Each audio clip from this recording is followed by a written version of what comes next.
Hello everyone, and welcome to our idiom course, Idiom in a Minute. This is Hanaa Said. What can you see here? This is a horse. It's eating. Yeah, let's dive in. Our idiom today, eat like a horse. What does it mean? To eat like a horse, to eat a lot. This is example. Kim is staying for dinner and she eats like a horse. So you better make some extra food. It's quiz time. Eat like a horse means eat a lot, eat a little.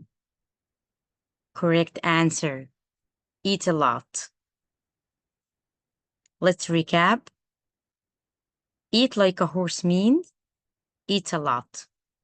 Until next time, keep learning.